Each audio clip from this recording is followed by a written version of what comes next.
Се закануваше, ликуваше на смртта на великанот Гоце Тодоровски, им посака иста судбина да ги снајде новинарите и уредниците на Алфа, Богдан Илиевски и Коле Чашуле, за преку ноќ да исчезне.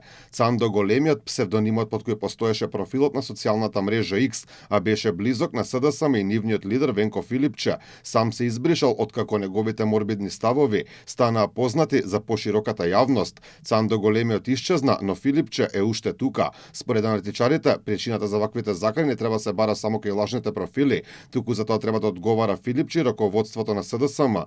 Новинарот Бранко Геровски вели дека зачестените напади и навреди кон ТВ Алфа од нивна страна автоматски произведуваат повици за ликвидација и директни закани по животот на новинари и вработени во нашиот медиум. И ја преломува, да речем, политиката на СДСМ, која е лузерска, бидејќи да се повикува на смрт, да се повикува на нешто да престане само од себе или не знам, или да се нападне. Тоа е одлика на една политика која кажува дека нема друг излез.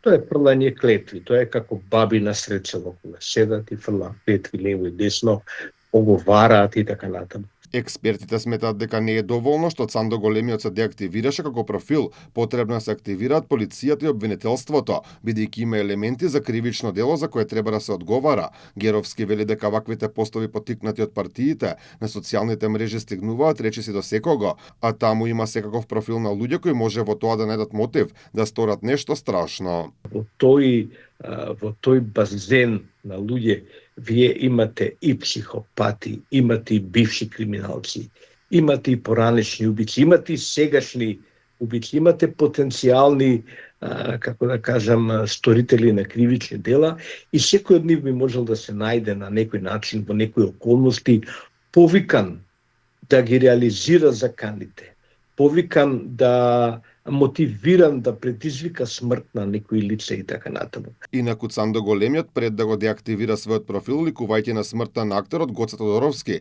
и претходно на Ванчо Петрушевски со фотографија на која се наоѓа и Илиевски, вели дека двајца починале, а останал уште еден, посакувајќи новинарот да го снајде истата судбина. Истиот профил и жали што пред 9 години наводно Заев не дозволил да биде ликвидиран Коле Чашуле.